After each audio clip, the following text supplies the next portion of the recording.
Welcome into the Coziest Ghost Adventures, everybody. Story today is called Whispering Pines.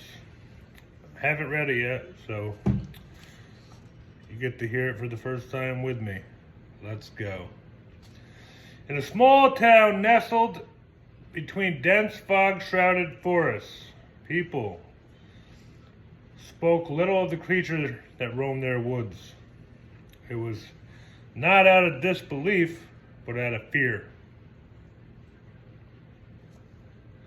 A fear that chilled the air on the coldest nights and made the bravest hearts beat faster. They called it the Shadow of the Pines.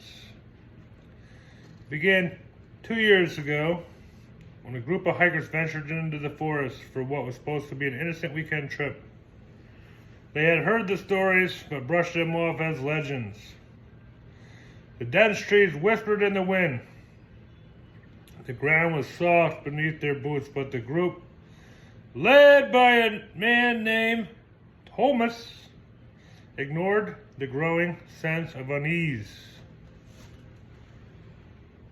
By nightfall, the woods were silent, way too silent. The normal sounds of the forest had faded. No birds, no squirrels, chipmunks, bears, anything like that. No crickets, no distant calls of owls, only the rustling of the leaves beneath their feet as they made camp. They started a fire. As the fire crackled, Thomas joked about the creatures that might be watching them from the shadows. His laugh, just a little too loud to mask attention. That night, around, you guessed it, midnight, they heard it. A low, guttural growl from the darkness. Woo! You should see the dogs after I just made that noise. They heard it. At first, they thought it was just a normal animal, maybe a bear or a wolf. But it was unlike any animal sound they've ever heard in their life. It was the sound of something too large, too big, too powerful, too deep to be anything of the forest. The firelight flickered, casting longing, erratic shadows against the trees. And then there was movement.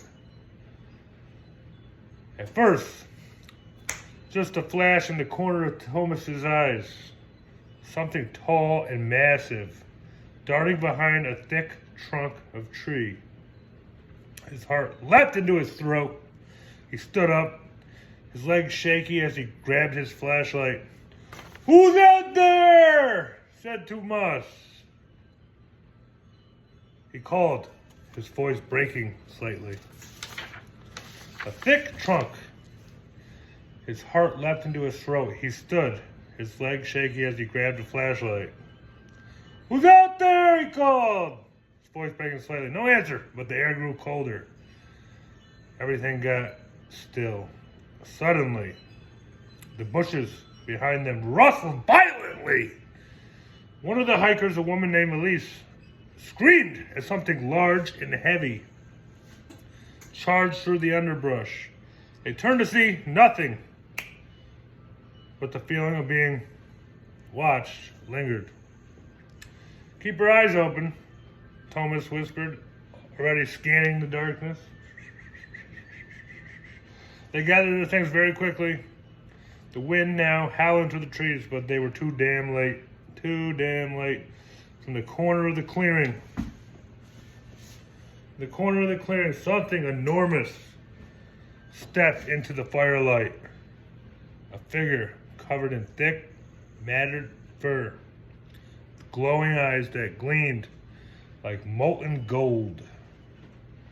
The beast was at least 7 foot tall, maybe 8 feet. He could not tell.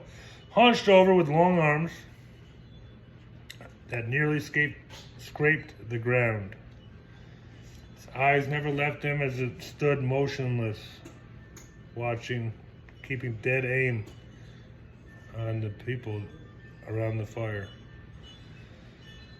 Woo! The air around it thick with something otherworldly.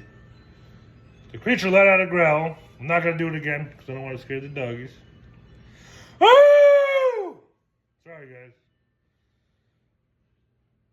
One so deep, it vibrated their bones. Panic set in. The hikers ran. They didn't get very far. In the pitch black woods, the air seemed too close to close in all around them. Thomas felt the hand. Something strong and fast grip his arm, yanking him off the damn ground. He screamed, but the hand was like iron, crushing the life out of him. He looked up and saw the creature's face.